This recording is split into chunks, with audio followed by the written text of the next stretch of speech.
Dunia mengenalnya sebagai keluarga kerajaan. Namun, di balik senyumnya, tersimpan kehidupan yang sepi, penuh tekanan dan pengkhianatan. Putri Diana.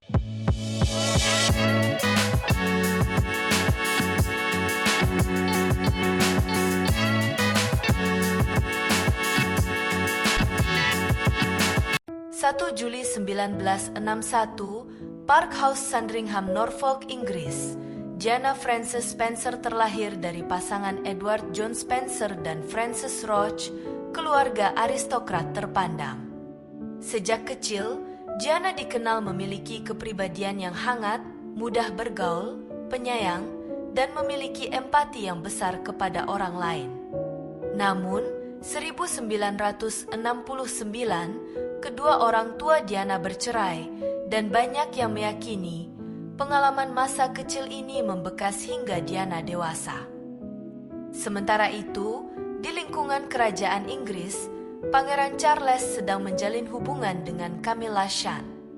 Hubungan mereka sebenarnya cukup serius, namun pada tahun 1972, Charles harus menjalani tugas di Angkatan Laut Kerajaan. Ketika ia kembali, keadaan sudah berubah. Camilla harus menikah dengan Andrew Parker Bowles pada tahun 1973. Meski hubungan asmara mereka berakhir, keduanya tetap menjaga kedekatan di antara mereka. Beberapa tahun kemudian, Charles menjalin hubungan dengan kakak Diana, Lady Sarah Spencer. Namun hubungan ini tidak berlangsung lama. Sarah dianggap terlalu terbuka kepada media, sesuatu yang sangat tidak disukai pihak kerajaan. Di tengah tekanan agar segera menikah dan menghasilkan pewaris tahta, keluarga kerajaan mulai mencari sosok yang dianggap sesuai. Pilihan mereka akhirnya jatuh kepada Diana yang lembut, anggun, dan dianggap mampu menyesuaikan diri dengan kehidupan istana. 24 Februari 1981, pertunangan Diana dan Charles diumumkan secara resmi.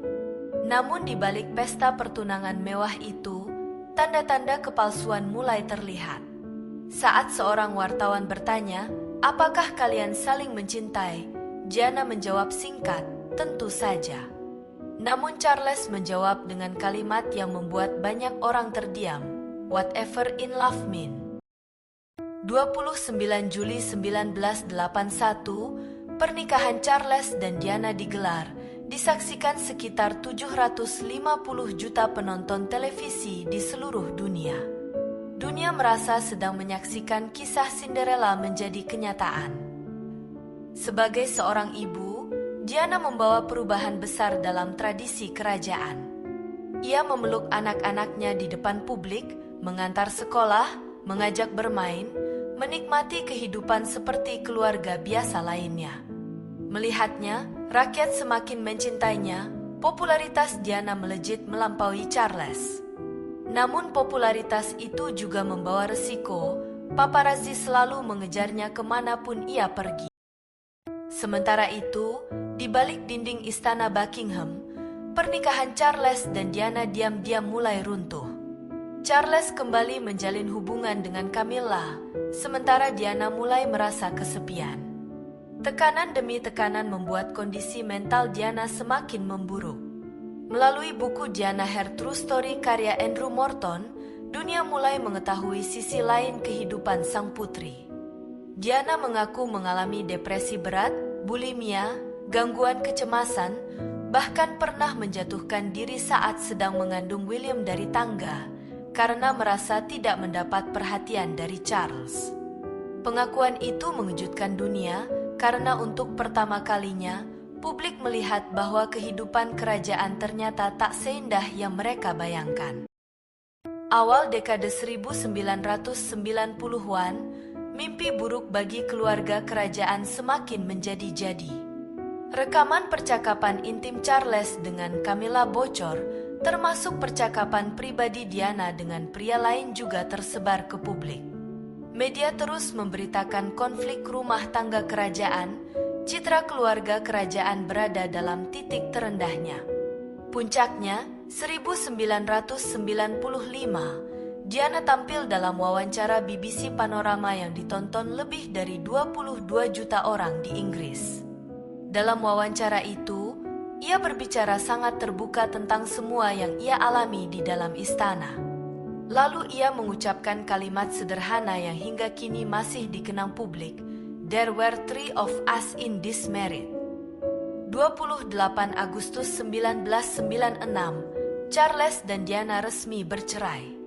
Selepas dari keluarga kerajaan, Diana memilih fokus pada kegiatan kemanusiaan. Ia mengunjungi pasien HIV hingga berjalan melewati ladang ranjau aktif. Di mata publik, Diana telah berubah menjadi simbol kemanusiaan. 30 Agustus 1997, Diana bersama Dodi Fayed hendak meninggalkan Hotel Ritz di Paris. Mobil melaju dengan kecepatan tinggi, mencoba menghindari kejaran paparazzi. Namun di dalam terowongan Pont de Alma, mobil mengalami kecelakaan tunggal, dan Diana segera dilarikan ke rumah sakit untuk memperoleh pertolongan medis.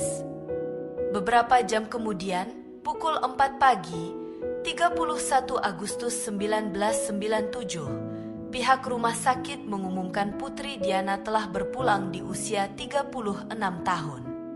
Kabar itu memicu gelombang duka yang luar biasa. Jutaan orang memenuhi jalanan London, lautan bunga menutupi gerbang Istana Kensington. 6 September 1997, sekitar 2,5 miliar orang menyaksikan prosesi pemakaman Diana. Tekanan publik membuat Ratu Elizabeth II terpaksa menyampaikan penghormatan khusus kepada Diana, sesuatu yang sangat jarang dilakukan oleh seorang ratu Inggris. Bahkan setelah pemakamannya, cerita Diana belumlah benar-benar usai. Berbagai teori konspirasi bermunculan. Ada yang percaya kecelakaan itu murni akibat kecepatan tinggi, namun ada pula yang meyakini Diana sengaja disingkirkan.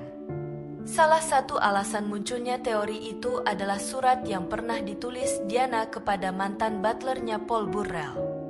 Dalam surat itu, Diana menuliskan kekhawatirannya bahwa suatu hari akan terjadi kecelakaan mobil yang melibatkan dirinya. Puluhan tahun telah berlalu. Beragam film, dokumenter, buku terus mengangkat kisah hidupnya, memperkenalkan putri Diana kepada generasi baru. Diana mengajarkan bahwa kasih sayang dan empati kepada sesama jauh lebih berharga daripada sebuah tahta.